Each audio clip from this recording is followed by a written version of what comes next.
Hello, dear friends, and welcome back to my channel, Kingdom Principles with Reverend Dr. Pope. So, today we'll be talking about trying to fit in, but called to stand out.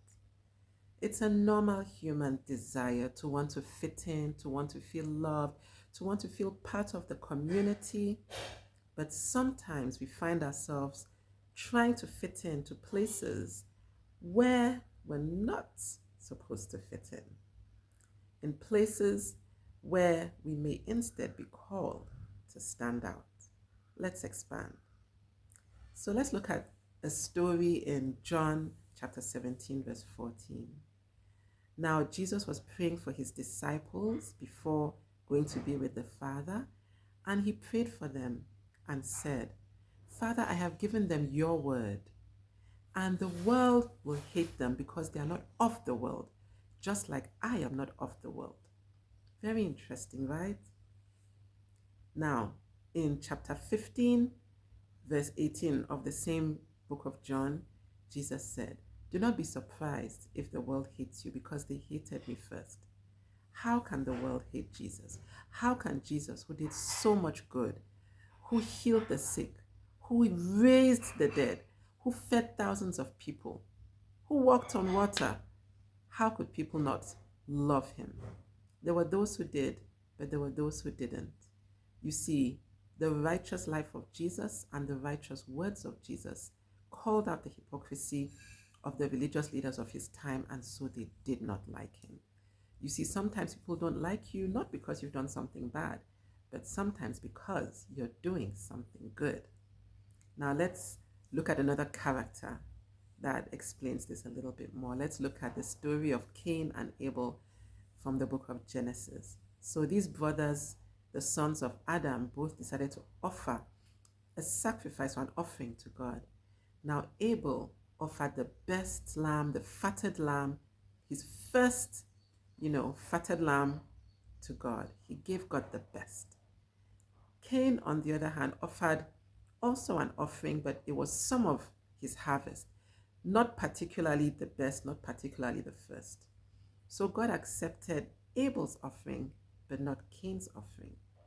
Now, Cain could have chosen to learn from this and next time offer God the best, but he succumbed to the jealousy and the sin and killed his brother. Now, John in the book of 1 John chapter 3, from verses 12 and 13, explains the story in a bit more detail. He says, Abel, was a son of righteousness, just as Jesus said, you are not of the world. Abel too was not of the world. He acted like a kingdom worshiper, a kingdom citizen, offering God the best. Cain, on the other hand, succumbed to the sin that was crouching at his door and killed his brother, making himself a son of evil, a son of the devil, by walking in those footsteps and continuing to walk in those footsteps. Why would he hate his brother? Because his brother's righteousness exposed his fault, his lack, his unrighteousness.